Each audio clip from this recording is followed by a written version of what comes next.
अस्सलाम वालेकुम जी, मैं Haseeb Khan rise and lead के प्लेटफॉर्म से आपसे मुखातिब हूँ और अल्लाह ताला का बहुत करम जी कि अल्लाह ताला ने अपने घर पे बुलाया और करम है अल्लाह ताला का। वो हमेशा यही कहते हैं कि उसमें पैसों की बात नहीं होती, वो सिर्फ बुलावे की बात होती है।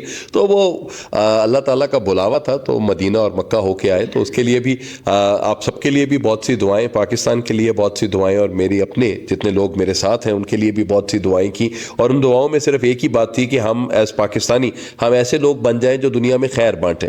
तो हमारे लिए भी, और जब हम यहाँ पे वापस आया मैं पाकिस्तान, तो मैंने कहा कि हम उन लोगों का इंटरव्यू आपके साथ शेयर करें जो वाकई ही ज़िंदगी में और दुनिया में खैर बांट रहे हैं। उनका नाम जो है वो मैंने इसका टाइटल रखा द वंस। तो द वंस, हम हमेशा ये कहते हैं कि दुनिया जो है वो नंबर 1 के साथ होती है। तो आई ऑलवेज बिलीव कि दुनिया जो है वो ओनली वंस के साथ होती है। हमें ओनली वन बनना है और हमारे पाकिस्तान में माशाल्लाह जितने ओनली वंस हैं मैं आपको उनसे मुतारिफ कराऊंगा और आप देखेंगे कि वो वाकई ही ओनली वंस हैं और वो पाकिस्तान का अपना और अपनी फैमिली का नाम जो है वो बढ़ा रहे हैं। और यही जिंदगी है जी, और इसी तरह की ही जिंदगी हम चाहते हैं कि इस दुनिया में भी और उस दुनिया के बाद भी लोग जो हैं हमें पहचाने। मेरे आज के द वन जो है वो भी एक ऐसी शख्सियत है जिन्होंने अपनी जिंदगी में बहुत डाइवर्सिटी देखी है। So let's hear it from my the one, Syed Jamil Ahmed साहब। अस्सलाम वालेकुम जी। वालेकुम अस्सलाम। हसीब साहब कैसे हैं? कैसे हैं जमील भाई? तबीयत ठीक है? अल्हम्दुलिल्लाह सर, बहुत शुक्रिया। जमील भाई, मैंने ये एक आइडिया बनाया द वन का और आप यहाँ पर आए और मुझे लगता है कि अगर आपकी लाइफ हिस्ट्री में देखूं तो वो उसमें द वन वाला एलिमेंट बहुत ज्यादा है। क्या कहते हैं आप? राइट सर एक्चुअली जब आप कैरियर स्टार्ट करते हैं अपना और आप देखते हैं कैरियर के अंदर कि यार मुझे इंडिविजुअली कुछ करना है, मुझे लोगों से हट के कुछ करना है। तो आप नॉर्मली अगर देखें कि अगर क्लास में मैं बात करता हूँ एजुकेशन दौर के अंदर, तो मेरी क्लास में जब स्टूडेंट को एक क्वेश्चन टीचर बताता था तो वो पूछते नहीं थे उसके बाद कि सर यहाँ से समझ नहीं आई। ठीक। तो मैं हमेशा पूछता था, तो अक्सर टीचर मुझसे नाराज़ हो जाते थे कि यार ये क्या चक्कर है भाई, तुम्हें समझ नहीं आई, सबको समझ आ गई है। तो वो वाकई मुझे समझ नहीं आ रही होती थी। और मेरा हमेशा ये रहा है शुरू से ही कि यार चीज़ को समझ के करना है। अगर नहीं समझ आ रही तो 10 बार भी पूछना है तो उसको पूछेंगे, लेकिन समझ के इसको करेंगे। तो ये जिंदगी का आपने जो एक हैबिट बनाई अपनी, सर हेल्प आउट किया डिफरेंट फेजेस के ऊपर? सर नहीं समझ आ रही, अगर आपको समझ आ जाएगी तो वो काम या कॉन्सेप्ट वो बहुत आसान हो जाए। एग्जैक्टली सर, देखिए मैं मूव फॉरवर्ड हो ही नहीं सकता जब तक मेरा कॉन्सेप्ट क्लियर नहीं है। ठीक है। किसी भी चीज़ को लेके मैं आपको एक एग्जांपल देता हूँ, जो लोग सुन रहे होंगे वो भी इसको ऑब्जर्व करेंगे कि यार हम शलवार सूट या पैंट शर्ट शुरू से बचपन से लेके पहनते हैं और हमें ये आइडिया नहीं होता कि इसके बटन कितने हैं। अगर आप किसी से पूछें कि यार इसके कितने बटन है, रोज तुम बंद करते हो और इसको पहनते हो, तो क्वांटिटी क्या है उसको नहीं आइडिया होगा सर। अब बात यह है कि एक काम हम रोज कर रहे हैं और बहुत सालों से कर रहे हैं, लेकिन हमने कभी उसके ऊपर ध्यान नहीं दिया, हमने उसको समझ के नहीं किया। तो समझ के काम करने में सर ये मैं समझता हूँ कि आपको कैरियर में बहुत हेल्पफुल होता है। सर स्कूलिंग कहाँ से? सर मैं साहिवाल से बिलोंग करता हूँ, तो मैंने गवर्नमेंट हाई स्कूल साहिवाल से मैट्रिक किया और उसके बाद सर फादर मेरे क्योंकि एजुकेशन फील्ड से ही थे तो उन्होंने मेरे लिए एफसी कॉलेज लाहौर सेलेक्ट किया कि भाई आप वहाँ से पढ़ेंगे। तो इसका मतलब है मेरा और आपका एक ताल्लुक तो ये जरूर बन गया एफसी कॉलेज का। मैंने एफसी कॉलेज में सर 1997 से 2006 तक पढ़ाया माशाल्लाह। तो वो आप और आप फॉर्मन कॉलेज वाले जो है हम साथ इकट्ठे हो गए और ये जितने भी लोग जो एफसी कॉलेज के हैं, फॉर्मन क्रिश्चियन कॉलेज के हैं, आप इस बात को याद रखिएगा कि हम पढ़ा रहे हैं या पढ़ रहे हैं, we are part of that Forman Christian family जो हमारे लिए फैमिली है हमारी। एग्जैक्टली। तो कैसा रहा सर एफसी कॉलेज ने क्या सिखाया जिंदगी? सर वहाँ पे भी ये जो मेन चीज़ थी ना कि सर फोकस, वहाँ पे जो टीचर थे जितने भी वो कहते थे यार आपका फोकस और बिलीव बहुत स्ट्रांग होना चाहिए। लाइक वो लाइफ की जो ट्रेनिंग है ना आपकी सर, वो वहीं से स्टार्ट हो जाती है कि आपने कैरियर में क्या सिलेक्शन करनी है। और एक चीज़ मेरे टीचर मुझे कहते थे कि यार 2 चीज़ें हैं आपकी लाइफ में, एक है नीड्स जमील आपकी, और एक आप चाहते हो कि यार वांट्स, ये मुझे चाहिए, ये भी चाहिए। अच्छा आपने पहले सिलेक्ट करनी है नीड्स, जिसके बगैर आप जिंदा नहीं रह सकते। ठीक है, इन दोनों में आपको डिफरेंस करना है कि प्रायोरिटी आपकी कौन सी है। नीड्स आपकी प्रायोरिटी है और वांट्स जो आप चाहते हैं उसके लिए आपने वर्किंग करनी है। तो ये जो बेसिक चीज़ थी, ये वहाँ से कॉन्सेप्ट हमें दिया गया कि आपने ऐसे चलना है अपनी लाइफ के। क्या क्या चाहते बनी सर जिंदगी में, और वो सारी चाहते अभी तक कबूल हो गई सर? सर बस गई सर, मोहब्बत से लेकर करियर तक। देखिए सर, मोहब्बत का तो टाइम नहीं मिला, सीरियस। ये ना नहीं नहीं एग्जैक्टली। वो लोग दबान बनने की लिए वो कहेंगे यार इधर तो मोहब्बत ही नहीं आई, तो सर नहीं नहीं मैं आपको मैं बताता हूँ मुझे मोहब्बत ऐसे थी कि लाइक मेरे फादर की डेथ अर्लियर, मैं अभी कॉलेज लाइफ में था तो उनकी डेथ हो गई, तो मेरे ऊपर एक जिम्मेदारी थी कि यार घर को भी चलाना है। और आप बिलीव करेंगे कि मैं उस वक्त फीस सेंटर में जाके, और एक कॉलेज का लड़का, और फीस सेंटर में जाके मैं फेरी लगाता था कि यार किसी को विंडोज़ इंस्टॉल करवानी है, किसी को कंप्यूटर ठीक करवाना है। तो मैं सर वो काम उस वक्त करता था अपनी एजुकेशन के साथ साथ। लाइक मुझे ये होता था कि यार अपना बर्डन भी उठाना है एजुकेशन का, हॉस्टल के आपने खर्चा भी उठाना है, फीस भी देनी है। तो वो एक स्ट्रगल टाइम मेरा उसी वक्त स्टार्ट हो गया था जब मेरे फादर की डेथ हुई। उनका हाथ सर से उठा तो हमें पता चला कि यार दुनिया क्या है, और आपने कैसे ट्रीट करना है लोगों को, और अपने लिए आपने क्या करना है, और कैसे आप अर्निंग कर सकते हैं। लाइक सरवाइव करने के लिए अर्निंग बहुत जरूरी थी। अच्छा सर, एक तरह होता ये है कि जब वालिद चले जाते हैं दुनिया से तो बहुत से फैमिली के लोग हैं जो आ जाते हैं और वो कहते हैं कि जी हम असी कर लांगे, लेकिन वो ये होता है कि उनके लिए प्रॉब्लम ज्यादा होती है। वो खानदान को दिखाने के लिए कह तो देते हैं कि जी असी कर लांगे, लेकिन वो चीजें होती नहीं है। So how did you take that कि जी हमें ये समझ आया कि नहीं यार, अब अल्लाह ने अगर ये एक मुश्किल दी है तो इसके जो आसानी है, इन्नमल उसरी युसरा वाला कॉन्सेप्ट है, तो अगर ये आपका ये आसानी है तो इस आसानी मैं कैसे वो क्रिएट कर सकता हूँ? अच्छा सर, एक चीज़ और है कि मैं स्पोर्ट्स में ऐड था, और मैं हॉकी का पाकिस्तान अंडर 19 भी मैं खेला हूँ। अच्छा, मेरे जो सीनियर्स थे ना सर, मतलब मेरे जो बैच के लोग थे वो मुझसे ज़्यादा सीनियर थे, तो वो उनकी गाइडलाइन मुझे हमेशा रही है सर, ठीक है। और मैं बैठता भी उन्हीं के साथ था कि जो मुझसे ज़्यादा सीनियर लोग हैं। जिन लोगों के साथ मैं बैठता था, मेरी एज फेलोज जो, वो मुझे कुछ सिखा नहीं रहे होते थे। हाँ, उन्होंने मुझे किया। जी ऐसे ही। तो मेरा ये होता था कि यार सीनियर्स के साथ बैठूं और कुछ सीखूं, ठीक है। और ये आइडिया भी मेरे एक सीनियर ने मुझे दिया था कि यार तुम लाइक मुझे विंडोज़ 95 इंस्टॉल करनी आती थी, विंडोज़ जब कंप्यूटर का लोगों को पता ही नहीं था, ठीक है। तो उसने मुझे कहा यार तुम्हारे पास बहुत अच्छे स्किल्स हैं, तुम इसको यूटिलाइज करो और जाओ फीस सेंटर, मैं तुम्हारे साथ जाता हूँ तो तुम्हें बहुत पैसे आएंगे। लोग उस वक्त इसका 3000 रुपीज़ लेते थे, तो मैं एक एक दिन में सर उस वक्त 12,000 15,000 कमाना शुरू हो गया था। तो बहुत हैंडसम अमाउंट थी। जब सोना 6,000 का तोला था, 5,000 का, तो उस वक्त 12,000 पर डे पे अर्निंग चली गई, अल्लाह पाक ने मुझे दिया।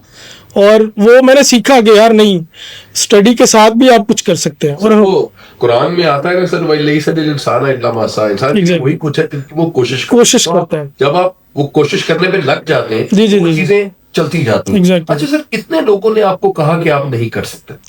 सर तू कभी पास गए तो एवरीवन सेड कि अच्छा पढ़ाई पे ध्यान दे दे, क्यों कर रहे हैं बेटा, एक बार पढ़ाई खत्म कर ले, उधर बाद ये चीजें हो जाए। सर आप बिलीव करेंगे कि मैं कोई मेरे ख्याल से 1 वीक जाता रहा और मुझे एक भी रिस्पॉन्स नहीं आया। 1 वीक मुसलसल जाता था, 3 घंटे फीस सेंटर विजिट करता था, एक भी बंदे ने मुझे हाँ नहीं बोली कि यार हमने तुमसे ये काम करवाना। लेकिन डेली अपने आप को मोटिवेट करता था कि यार नहीं, मतलब मैं ये काम कर सकता हूँ, मुझे और तो कुछ आता नहीं है, ये कर सकता हूँ और इसमें पैसा भी है, तो मैंने जाना है वहाँ पे, मैं जाऊँगा तो मुझे काम मिलेगा ना। तो एक दिन ऐसे ही हुआ कि एक शख्स मुझे मिला और उसने मुझे कहा कि तुम कहाँ रहते हो? मैंने कहा जी हॉस्टल में रहता हूँ। मैंने कहा यार मैं तुम्हें घर भी दूंगा, मेरा गुलबर्ग में घर है, मैं कंटेनर्स मंगवाता हूँ, तुम वहाँ पे बैठो, पढ़ो भी अपना और साथ साथ जो है ये काम करो, मैं डेली के तुम्हें पैसे भी दूंगा। तो मैंने वो वहाँ से स्टार्ट किया अपना कैरियर और अपनी एजुकेशन को इम्प्रूव करता गया। फिर मैंने MBA इकरा से, मैं गोल्ड मेडलिस्ट हूँ सप्लाई चेन के अंदर, और जॉब्स फिर सर मेरी झोली में थी, ठीक है। जब आप अपने आप को ग्रूम कर लेते हैं तो जॉब्स आपके पीछे भागती हैं। फिर मतलब आप कंपनीज कहती हैं कि यार ये बंदा हमारे पास होना चाहिए। कौन सा फेज सर सबसे अच्छा रहा? एक तो ये स्ट्रगलिंग फेज था, एक माशाल्लाह अब आप एक एस्टेब्लिश्ड इंडिविजुअल हैं और आप द वन हैं पाकिस्तान के, तो आप इनमें से देखते हैं कि आपको कौन सी चीज में सबसे ज्यादा मजा आता था? सर वो स्ट्रगलिंग फेज में मुझे बहुत मजा आया, सीखने को मिल रहा था। जब आपको सीखने को मिल रहा होता है ना, आपको बहुत मजा आता है। सर स्ट्रगलिंग फेज कौन सी एडवाइस है जो आपने अपने साथ उसको हमेशा रखा? आपके सीनियर की या किसी बड़े की एडवाइस थी कि यार जिस तरह मेरा था ना सर, कि मेरे वालिद साहब ने मुझे एक्टिंग करने की इजाजत दी तो उसके बाद क्या यार एक मैं तुम्हें गल दस रहा मैं जी तो यार पढ़ाना ना छड़ी तो वो सर अल्लाह का मैं अभी भी इस बात पे इतना बिलीव करता हूँ कि यार वो उनकी एक एडवाइस थी सर और वो उस एडवाइस ने जितनी इज्जत और जितना प्यार दिया है वो शायद एक्टिंग से भी उतना नहीं मिला होगा तो आपके लिए वो क्या एडवाइस थी? सर मैंने हमेशा कोशिश की है कि अपने मिनी मी पैदा करूं अरे और नाम अच्छा लिया मेरे जी जी जी उनको गाइड किया जितने भी लोग मेरे साथ काम कर रहे हैं और मतलब अभी भी जो लोग कर रहे हैं और जो कर चुके हैं क्योंकि मैंने डिफरेंट कंपनीज में काम किया हुआ है तो बहुत सारे एम्प्लॉयज़ मेरे साथ काम कर चुके हैं लाइक 1000 से मतलब 10,000 से भी ऊपर लोग होंगे जिन्होंने मेरे साथ वर्किंग किया है डिफरेंट कंपनीज में तो मैंने हमेशा उनको गाइड किया है सर जो चीज़ मैंने सीखी है मैंने कोशिश किया है कि वो नॉलेज अपने नीचे वाले लोगों को ट्रांसफ़र किया जाए। अच्छा सर आप अपनी मिनी मीज की बात कर रहे थे तो मिनी मी बनाने के लिए भी आपको वो ऑब्जर्वेशन चाहिए होती है कि ये बंदा ये काम कर सकता है कि नहीं राइट सो आप मिनी मीज जब बनाते हैं अपने तो क्या क्राइटेरिया होता है एक बंदे को जज करने का? सर सबसे पहले तो मैं देखता हूँ कि ऑनेस्टी कितनी है उसके अंदर सेकेंडली चीज़ ये है कि वो पंक्चुअल कितना है विदाउट पंक्चुअलिटी आप कोई भी किसी भी फील्ड में आप सक्सेस नहीं ले सकते पंक्चुअलिटी मेरे नज़र में बहुत ज़रूरी है और वो पिक करता है सर उसकी पिकिंग क्वालिटी भी बहुत देखनी पड़ती है कि यार कितनी जल्दी चीज़ों को पिक कर रहा है और अगर मैंने इसको एक काम बोला है तो ये 2 करके आ रहा है या 4 करके आ रहा है ठीक है इसके अंदर सीखने की कितनी चाहत है सीखने की लगन और चाहत ये बहुत जरूरी है सर लोगों में फिर वो मिनी मी बन सकते हैं आपके। और सर कितने लोग होते हैं जो इस मामले में कहते हैं यार ये हमें तो बहुत ज्यादा काम देते हैं हम तो चले जाते हैं हमारा क्या है हम कहीं और जाते हैं। अब कुछ लोग जो है सर वो मनी फोकस्ड होते हैं कुछ लोग करियर फोकस्ड होते हैं और कुछ लोग सेल्फ फोकस्ड होते हैं इनमें से तीनों में किसको आप आइडेंटिफाई ज्यादा करेंगे कि अगर आपने मैं सर जिम रॉन की बात कर रहा था तो जिम रॉन कहते हैं कि अगर आप ऑर्गेनाइजेशन में काम कर रहे हैं तो आप ऑर्गेनाइजेशन को बढ़ाने की बजाय अपने ऊपर तवज्जो दें तो उससे आपकी ऑर्गेनाइजेशन भी बढ़ेगी और आप भी बढ़ेंगे। एग्जैक्टली सर मेरे एक टीचर है मैं उनका नाम जरूर लूंगा रिचर्ड पेरी के नाम से वो टिम्बरलैंड के कंट्री मैनेजर रहे हैं मेरा इत्तेफाक हुआ है उनके साथ काम करने का एक प्रोजेक्ट मेरे पास था तो वो मुझे कहते थे कि जमील आप अपनी ज़ात के ऊपर वर्किंग करो कंपनी खुद ही ग्रो कर जाएगी अगर आप अपने आप को ग्रो करोगे अपनी स्किल्स को बढ़ाओगे तो कंपनी खुद ही ग्रो कर जाती हैं। तो जितने भी मेरे पास जो लोग हैं उनको मैं यही कहता हूँ कि यार अपनी स्किल्स के ऊपर काम करो कंपनी के लिए आपने काम नहीं करना कंपनी आपसे खुद ही काम ले लेगी अगर आपकी स्किल्स अच्छी होंगी तभी आप बेनिफिट दे सकोगे कंपनीज को। ठीक सर वंस है अब मैं इसको ना ONES को डिफाइन करने लगा हूं तो O के साथ मैं इसको एक आउटस्टैंडिंग या ऑप्टिमिस्टिक कहता हूं तो कितनी दफा आपका डिसीजन जो था people said it was wrong but you said that it should be N optimistic thing जो बेहतर है मैंने वही कहना सर मोस्टली ऑफ टाइम मुझे ऐसे लगा कि मैंने जब कंपनीज को स्किप किया और मुझे लोगों ने कहा मेरे कलीग्स ने बोला कि यार तुमने बहुत गलत डिसीजन लिया तुम बड़ी अच्छी पोस्ट पे बैठे हुए थे सेटल थी चीज़ें स्मूथ चल रही थी क्या ज़रूरत थी छोड़ने की क्यों शिफ्ट किया ऐसी कंपनी में जो अभी ग्रो ही नहीं कर रही। तो मैंने हमेशा उनको यही जवाब दिया कि यार मुझे जहाँ सीखने के मराहल ख़त्म हो जाते हैं मैं वो कंपनी छोड़ देता हूँ। ओके एक्सीलेंट ठीक एन जो है सर इसका कॉन्टेक्स्ट है नीश का राइट कि what is special in you sir that is different from your contemporaries what do you think of yourself in this regard? Sir मैं ये समझता हूँ कि मैं रिसर्च बड़ी स्ट्रांग करता हूँ किसी भी काम को करने से पहले लाइक काम करने के बाद उसके बारे में मैं नहीं सोचता उससे पहले सोच लेता हूँ जो सोचना है फिर जब डिसीजन ले लिया कि अब इसको करना है तो फिर वो रिसर्च को लेके उसके अकॉर्डिंगली मैं अपने जितने भी काम होते हैं उनको कंटिन्यू करता रहता हूँ। तो और रिसर्च जो है सर वो प्रॉब्लम की आइडेंटिफिकेशन है एग्जैक्टली ठीक है ना और फिर आपने उसको खैर बांटने वालों में आप आ जाते हैं कि जब प्रॉब्लम आइडेंटिफाई हो गई उसका सलूशन फिर आप जाकर फिर you sell that solution exactly sir ऐसे ही है बिल्कुल सेम सर। अब ई जो है ई के साथ सर हम कॉन्टेक्स्ट बनाते हैं हम IQ की हमेशा बात करते हैं हम EQ की बात नहीं कर रहे होते हैं इमोशनल इंटेलिजेंस की बात। तो आप अपने इमोशंस को कैसे बैलेंस रखते हैं in business and in your house? Sir emotions को मैनेज करने के लिए अच्छा लिसनर होना चाहिए आपको। ओके अगर कोई बंदा आपको कोई बात कह रहा है और आप उसकी बात सुन नहीं रहे ठीक है तो वो आप एक तो वो आप जब आप सुनेंगे नहीं तो आपको समझ नहीं आएगी कि वो बोल क्या रहा है। जब आप अच्छे लिसनर हो जाते हैं ना सर तो फिर आप अपने इमोशंस पे मतलब ऑल टाइम तो नहीं आप कंट्रोल कर सकते, सम टाइम आप इमोशनल हो भी जाते हैं, लेकिन मैनेज कर सकते हैं उसको आप, अगर आप अच्छे लिसनर हैं, अगर आपकी बात अच्छे गौर तरीके से सुन रहा हूँ तो फिर मैं उसको मैनेज कर सकता हूँ अपने हम सर इमोशंस इस पे बात करते हैं कि लोग कहते हैं कि मैंने आज तक किसी भी इंसान को बोलते हुए चेंज होते नहीं देखा, सुनते हुए चेंज होते देखा है। और दूसरा जो हमारी अपनी फिजियोलॉजी है उसमें 2 कान और 1 ज़बान है सर। Exactly. इसका मतलब है कि ज्यादा सुनना है और कम बोलना है। कब तो जितना कम बोलेंगे उससे एक तो वो यही है कि हमारी कोई बात पकड़ी ना जाए। और सुनने के साथ ये है कि जितनी भी चीजें आपके पास आ रही होती हैं वो देख रहे हो। तो इसके बाद सर आता है एस, ऐसे सक्सेस आपके नजदीक क्या है सर? सर देखिए, वेरी ऑनेस्ट, सक्सेस मैं ये समझता हूँ कि आप आजकल के दौर में रिज़्क़ हलाल कमा रहे हों और आपकी ज़रूरतें ज़िंदगी पूरी हो रही हों और एक हेल्थ आपकी बहुत अच्छी हो, ठीक है, ये 3 चीज़ें बहुत ज़रूरी हैं। अगर ये एक आम इंसान के पास भी है ना तो वो भी अपनी लाइफ में कामयाब, ये तो दुनियावी तौर पे है ये बात। अगर दीनी तौर पे देखें, हम मुसलमान हैं, तो सर कामयाबी जो हमारे बड़ों ने सिखाया है वो यही है कि आप अल्लाह और उसके रसूल के आगे आप कामयाब हो जाएं, ठीक है, आपको जन्नत मिल जाए और आप तभी आपकी असल सक्सेस वही है कि हम इस दुनिया में जो काम करने आए हैं, जो परफॉर्म कर रहे हैं, वो इस तरीके से हो कि उससे अल्लाह और उसका रसूल नाराज़ ना हो।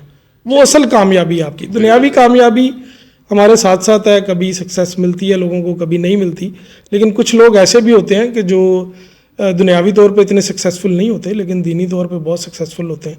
तो असल कामयाबी तो अगर वही आप है। इसको आप देखें 360 डिग्रीज के ऊपर, अगर आप एक पर्सनालिटी को हम एवेल्युएट करते हैं और उस एवेल्युएट के साथ ये होती है कि सर रिलीजियस भी एक इंसान को होना चाहिए, उसके बाद दुनियावी तौर के ऊपर भी जो वो काम कर रहा है वो भी अपने हिसाब से ठीक हो, और उसके बाद जो उसकी रिलेशनशिप है विद पीपल वो बहुत इंपॉर्टेंट है सर। आप अपने वर्क प्लेस पे आप जाते हैं और वर्क प्लेस पे आपका गुस्सा या आप किस तरीके से जब बिल्कुल लो पे हैं आप कैसे रिएक्ट करते हैं, कैसे बनाते हैं, वो भी एक इम्पोर्टेंट आपकी कंसिडरेशन है। और एक सर, आप कितने ज्यादा इम्प्रेस होते हैं लोगों से, ये इसको आप बात जी मैं बिल्कुल ऐसी चीज़ जो मेरे अंदर नहीं है सर और किसी दूसरे के अंदर है तो मैं ज़रूर उससे इम्प्रेस होता हूँ कि यार वेरी नाइस, इसने ये जो काम किया, ये जो डिसीजन लिया, ये बहुत अच्छा था, ठीक है, मुझे इसके लिए क्या करना चाहिए, फिर मैं उसके ऊपर लग जाता हूँ। सर एक बंदा एंटर होता है कमरे में और आप उसको देखते हैं और उसको देख के what is the first thing that you see in that lady या इन दैट मैन, वो क्या है सर जो कि आपको बहुत पॉजिटिव कर देती है या फौरन ही बिल्कुल ही नीचे गिर जाती है? सर मैं सबसे पहले तो आंखों में देखता हूँ सर, ठीक है, आईज के एक्सप्रेशन और शाइन फेस की जो है वो बहुत कुछ आपको बता देती है। ठीक। और लिबास पे मैंने कभी इतना ज़्यादा गौर नहीं किया, लोगों की जब तक वो बोलते नहीं है उनके बारे में पता नहीं चलता। लिबास का तो माशाल्लाह आप you are the CEO of अल्बास and then you take up with all those things कि आप तो कहते हैं अच्छा ठीक है लिबास से सारे ही पहना लेने दें। देखिए सर फैशन सेंस शादी वाली बात जी आप कुछ बोलेंगे तो पता लगेगा। एग्जैक्टली देखिए फैशन सेंस होना एक अलग चीज़ है, अच्छे इंसान होना एक अलग चीज़ है। अच्छा इंसान तभी होता है कि आपकी ज़ुबान से और आपके हाथ से लोग सेफ रहें और आप किसी भी तरह अपने हाथ और ज़ुबान से लोगों को नुकसान ना पहुंचा रहे हो। तो मेरी डेफिनेशन में अच्छा इंसान हुआ है। ठीक सर, आजकल की जो जनरेशन है लेकिन उनमें सर एक एलिमेंट है जो कि बहुत ज्यादा मुझे समझ नहीं आता, आई एम वेरी सॉरी, बहुत से बच्चे इसमें देख रहे होंगे सर, वो एलिमेंट ऑफ रिस्पेक्ट है। जी सर। अब वो एलिमेंट ऑफ रिस्पेक्ट वो उनका दिल चाहेगा तो वो उनको बहुत रिस्पेक्ट दे देंगे, लेकिन वो कभी भी जन्नत से आगे नहीं जाते, वो जन्नत तक भी नहीं आते।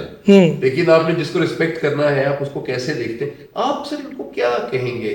टू बी द वन, एक एलिमेंट है रिस्पेक्ट का, वो रिस्पेक्ट एलिमेंट कैसे इनकलकेट किया जाए इस जनरेशन में? अच्छा सर, हमारी जनरेशन जो थी उसको नॉलेज जो ट्रांसफर हुआ वो बड़ों से हुआ। हाँ जी, बिल्कुल ऐसे। अब ये जो जनरेशन है ना सर, इसको जो नॉलेज ट्रांसफर हो रहा है, इनकी जो सबसे बड़ी प्रॉब्लम है कि वो नॉलेज में से राइट क्या है और रॉन्ग क्या है, ये डिसीजन लेना इनके लिए बहुत मुश्किल है और बड़ा फास्टली ज्यादा है सर। जी उनको they are inundated with information. जी आ रही है। अब उस इतनी फास्ट इंफॉर्मेशन को आप कैसे टैकल करेंगे कि यार इसमें से राइट क्या है, रॉन्ग इंफॉर्मेशन क्या है, तो ये इनके लिए बड़ी प्रॉब्लम है। जो भी इंफॉर्मेशन ये लेते हैं उस पर फौरन डिसीजन ले लेते हैं, मूड स्विंग बड़ी जल्दी इनके चेंज हो जाते हैं। मामू से लड़ाई तो मामू ब्लॉग, पुप्पी से लड़ाई तो पुप्पी ब्लॉग, वहीं पे रिलेशन खत्म, ठीक है, ये चीज़ें जो है ना बच्चों को समझनी चाहिए कि यार इस जनरेशन को स्पेशली कि यार पेशेंस रखें थोड़ा सा। और सर इन्होंने प्यार की भी ऐसी तैसी की हुई है इस वाली जनरेशन ने। Exactly. इनको क्या कहेंगे सर कि भाई प्यार करें और फाइंड द राइट पर्सन, और उस राइट पर्सन को फाइंड करने के लिए ये 200% देख लेते हैं सर, जी, और जी, फिर जी। कहते हैं ए राइट होएगा सारी जिंदगी।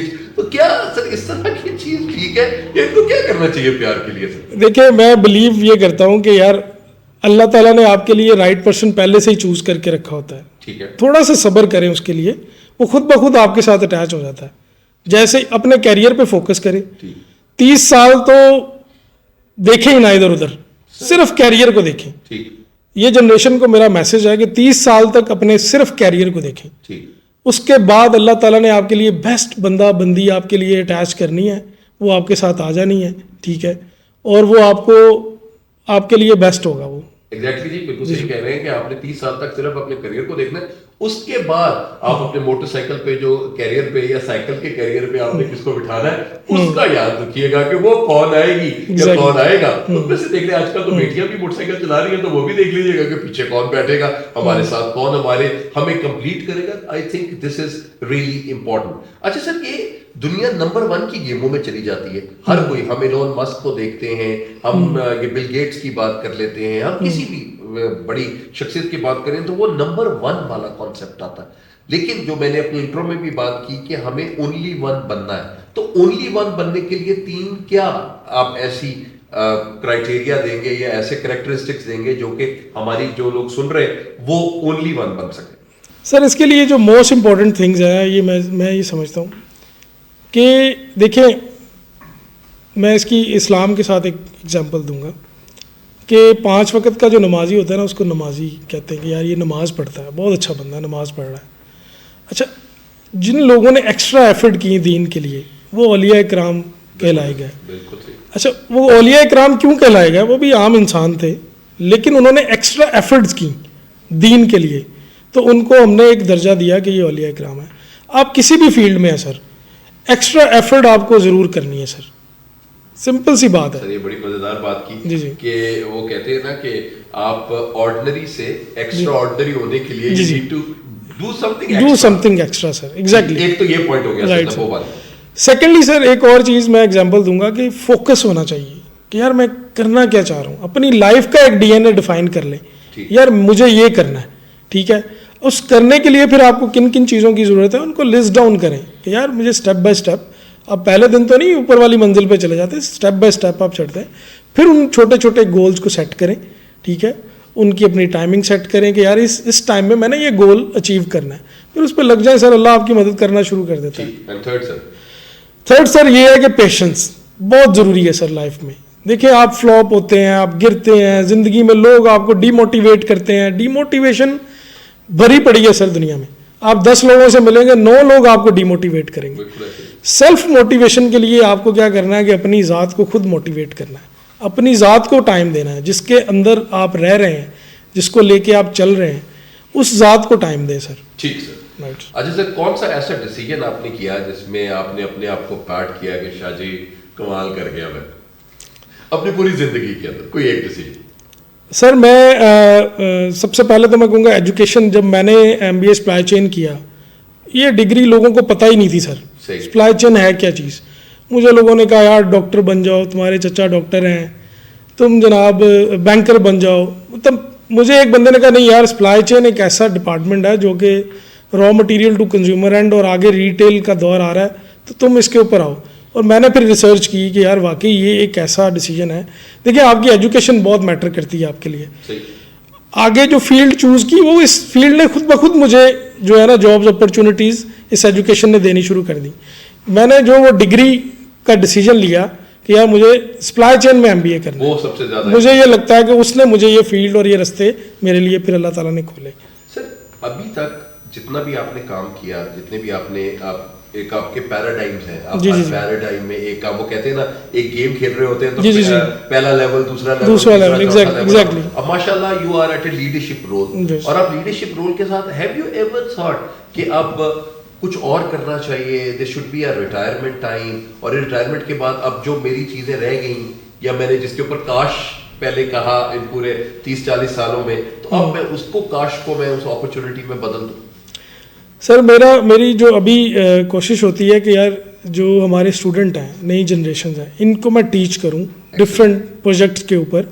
और मैं यूनिवर्सिटी ऑफ लाहौर के साथ भी अलाइन हूँ, एक दो और यूनिवर्सिटीज़ भी हैं उनके साथ अलाइन हूँ। तो हम स्टूडेंट्स को मेंटोर कर रहे हैं, उनको प्रोजेक्ट्स के ऊपर उनके साथ वर्किंग कर रहे हैं, जो कि एक ऐसी चीज़ है कि जो वो टाइम वेस्ट करते हैं ना सर बाहर आके और पैसा वेस्ट करते हैं, हम उनको वो बताते हैं कि यार तुम्हारे पास ये राइट डिसीजंस हैं, इनके ऊपर चलो और ये प्रॉब्लम्स तुम्हें मार्केट में आएंगी, जो हमारी फील्ड चूज़ करना चाहते हैं उन स्टूडेंट्स को। तो वो उनके लिए मुझे ये हमेशा रहता है कि यार ये मैं कभी भी नहीं बंद कर सकता, ये जब तक मेरी सांसें हैं ये चलता रहेगा, ये चलता रहेगा सर। Exactly. और सर जिंदगी में जो एक आप समझ लें कि एक आपकी अपनी डेस्टिनी कि मुझे यहाँ तक पहुँचना है, वहाँ तक पहुँच चुके सर ऑलमोस्ट अल्लाह ताला ने ऑलमोस्ट सारी चीज़ें फुलफिल करवाई हैं सर, फुलफिल करा दी जी ऑलमोस्ट। सो सर अगर आप इस दुनिया से जाएंगे तो लोग आपको किस तरह से याद रखें? सर रिस्पेक्ट का जो एलिमेंट है ना सर, मतलब मैंने स्वीपर को भी उतनी रिस्पेक्ट दी है जितनी कि मैंने एक बड़े डायरेक्टर को दी है। तो वो लोग सर, मैंने जब कंपनीज छोड़ी है ना, लोग रोए हैं सर वहाँ पे कि यार शाह साहब आप जा रहे हैं, देखें आप बहुत अच्छा टाइम गुजरा आपके साथ। और मुझे सर वालदैन की ब्लेसिंग रही है, मैंने जितने भी कंपनी ओनर्स के साथ काम किया है सर, उन्होंने मुझे एक चीज़ दी है हमेशा, जो कि है फ्रीडम ऑफ वर्क। और इंटरव्यू में ही मैं उनसे बात कर लेता था कि यार आपके गोल्स क्या हैं, मुझे आपने सिर्फ वो बताना है, फिर आप साइड पे हो जाएं, अब मैं आपका ड्राइवर हूँ और आप सफ़र एंजॉय करें, अपनी जर्नी एंजॉय करें, मैं आपको लेके जाऊँगा वहाँ तक, आप मौज करें अब बस मेरे होते हुए। एक्सीलेंट जी सर। आपके ऊपर अगर कोई फिल्म बनाना चाहे जी सर, उसका टाइटल क्या होगा सर? टाइटल सर ये थोड़ा मेरे माइंड में ऐसा सक्सेसफुल शादी कह सकते हैं सर कि शादी का वो नाम को तो आपको सारे उसी तरह शादी, हाँ मुझे मोस्टली शादी के नाम से ही बुलाते हैं। मुझे अपना याद आता है ना सर, मैं खानजी हूँ, जी जी हर जगह पे एवरीबॉडी कॉल्स मी खानजी। जी जी, मुझे भी शादी के नाम से, जी जी, वो शादी के हिसाब से हम वो कोई चीज, हाँ, या ये भी कह सकते हैं कि ग्रॉस रूटर के नाम से भी कोई मूवी बन सकती है सर। ग्रॉस रूटर, जी जी जी, excellent sir, very nice name जी जी के साथ है सर। अगर हम एनी आइडिया दैट आपको वाले साहब की डेथ के अलावा कि जिस चीज ने आपकी आंखों में, मतलब you were full of tears in your life, कोई एक ऐसा वाकया और उससे आप कैसे निकले other than your fathers demise, उनके अलावा? सर एक कंपनी में मैं था, तो चाइना हम गए, वहाँ से हमने बाइंग की, तो चाइनीज़ ने मुझे ऑफ़र कर दी कि यार ये डिस्काउंट, तुम ये डील मेरी बॉस के साथ करवा दो तो मैं तुम्हें इतने पैसे दूंगा। अच्छा, वो बहुत हैवी अमाउंट थी। मैंने उसे कहा हाँ ओके, मैं तुम्हारी डील करवाता हूँ, और मुझे समझ आ रही थी कि ये प्रोडक्ट हमारे लिए बहुत अच्छी है। मैंने बॉस के साथ उसकी डील करवाई और पाकिस्तान रिटर्न आ गए, उसने मुझे चेक दे दिया। वो चेक मैंने आके कंपनी के अकाउंट में एज अ डिस्काउंट उस इनवाइस के साथ लगा दिया। अच्छा, उस प्रोडक्ट के अंदर क्लेम आ गया कुछ अरसे के बाद, तो ऑनर ने उस चाइनीज़ से बात की, उसने कहा यार मैंने तो आपके बंदे को कमीशन दिया है, तो मैं तो ये क्लेम नहीं लूँगा। अच्छा, ऑनर ने मुझे बुला लिया, उसने कहा यार जमील साहब आपने कमीशन लिया यार, आप मेरे भाई हैं, आपको ऐसी कोई बात ही तो मुझे बताते। मैंने उसे कहा नहीं सर, मैंने तो डिस्काउंट में ये डाल दिया है। तो उसने कहा नहीं सर, ये बहुत बुरा भला मुझे कहा उस बात के ऊपर। जब बाद में उसने वेरीफाई किया तो उसने देखा कि यार नहीं, जमील का चेक लगा हुआ है मेरे उस इनवाइस के साथ, इतनी बड़ी अमाउंट कोई कैसे रख सकता है, ऐसे कैसे दे सकता है हमें।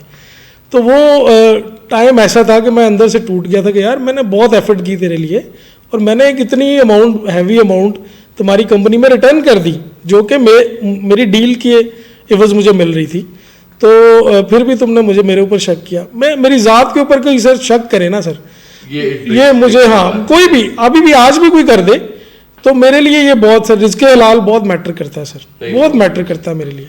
सर कितना आप % अपने सक्सेस को कहते हैं कि आपकी वालदा की दुआएं के साथ हैं या आपकी अपनी फैमिली की दुआएं उनके साथ चल रही हैं? सर मेरी वालदा के साथ मेरे बहन भाइयों की भी दुआएं मेरे साथ हैं सर, बिलीव करें। मैं You are the eldest of your family? Sir मैं मिडिल में हूँ, मेरे से 3 बहनें बड़ी हैं, एक बड़ा भाई है, फिर छोटे भी हैं मुझसे, जो है एक भाई मेरा छोटा है, एक बहन छोटी है। तो हमेशा सर मुझे उन्होंने सपोर्ट किया है और बड़ी रिस्पेक्ट मुझे दी है, छोटों ने भी और बड़ों ने भी। इवन मेरा बड़ा भाई भी मुझे बहुत रिस्पेक्ट से बुलाता है सर। और मेरे लिए सर बहुत फैमिली बहुत मैटर करती है। अगर मुझे कोई कहे ना कि यार तुम किसके लिए कोई किसी को मार सकते हो, तो वो मेरी फैमिली है। सही सर, वो बिल्कुल ऐसा ही है। और वो फैमिली का एक ऐसा ग्रेट एसेट जो कि आपको ना कहीं भी कुछ नहीं कर सकता और आपकी जिंदगी इसी तरह ही चलती रहती। मैं सर अगर देखो लास्ट क्वेश्चंस पे हमारे सर के, अगर हम जमील को JAM आप डबल E लिखते हैं या IL लिखते हैं? IL लिखते हैं। तो J से आप इसको क्या, what is that one word Urdu में भी मेरे लिए तो वो जीदार का वर्ड आता है सर। बिल्कुल सर, मैं जीदार हूँ ऐसे ही। जो मैंने अभी इसमें साथ देखा वो तो मेरे लिए आप एक जीदार शख्सियत है। जी जी जी, मतलब अन्य वर्ड डिसीजन किए हैं। जी जी जी, अगर देखी जाएगी कि जो भी होगा वो यही है। उसके बाद सर क्या आता है सर? मीम से आप कह लें, मीम से मोहब्बत करने वाला सर। मोहब्बत करने वाला सर, मैं कैप्रिकॉर्न हूँ और कैप्रिकॉर्न हमेशा मोहब्बत करते हैं सर लोगों से। Excellent sir. और ये में सर क्या क्या चीज बनेगी?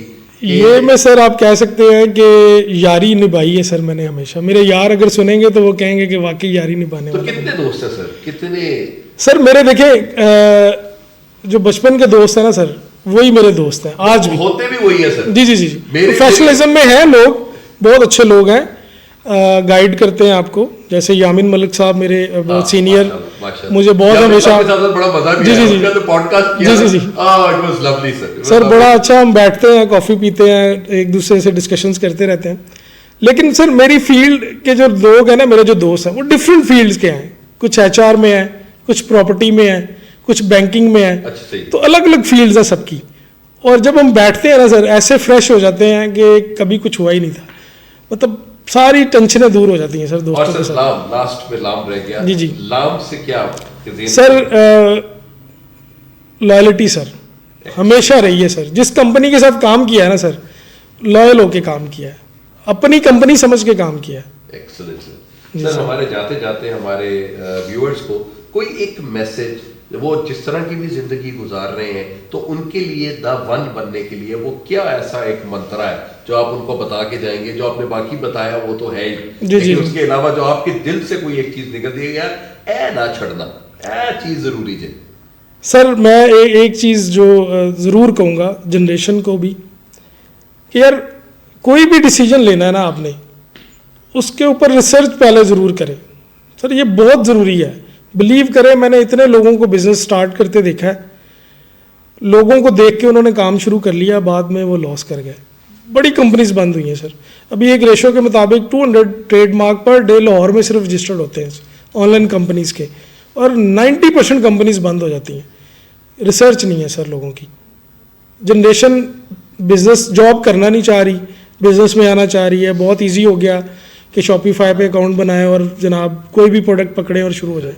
लेकिन उस प्रोडक्ट के ऊपर रिसर्च ज़रूर करें कि इसकी मार्केट क्या है, और माँ बाप का पैसा ऐसे ज़ाया नहीं करें।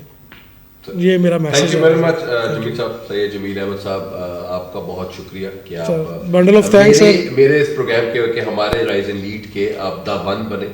और मेरे लिए सर ये चीज़ इतनी इम्पोर्टेंट है कि मैं दुनिया को एक ही बात बताना चाहता हूँ कि पाकिस्तान में भी वो ऐसे हीरे हैं जो कि अपनी लोगों को भी इंस्पायर कर रहे हैं, अपना वर्क लाइफ बैलेंस भी डेवलप कर रहे हैं, और वो मेंटोर भी कर रहे हैं। और इसी तरीके से ही सर जो एक पॉजिटिव सुपीरियर पाकिस्तान है वो बिल्कुल निकल के सामने आता है। लेडीज एंड जेंटलमैन, मेरे आज के दावंत सैयद जमील अहमद साहब थे, और उन्होंने बहुत खूबसूरती से अपने आप को बताया कि वो वाकई ही द वन है, COO है अलमास ग्रुप के। और उन्होंने यही बात ही बताई कि जी ज़िंदगी में जितने भी डिसीजंस उन्होंने लिए हैं वो निडर होके लिए हैं, और उन्होंने कहा है कि जी देखा जाएगा कि क्या होता है। और एक और चीज़ कही गई कि रिसर्च ज़रूर ज़िंदगी में करें, और रिसर्च के साथ ही आप अपने आप को बेहतर बना सकते हैं। और लास्टली जो उन्होंने एक बात की वो ये थी कि हम लोगों की दुआएं हमें ज़िंदा रखती।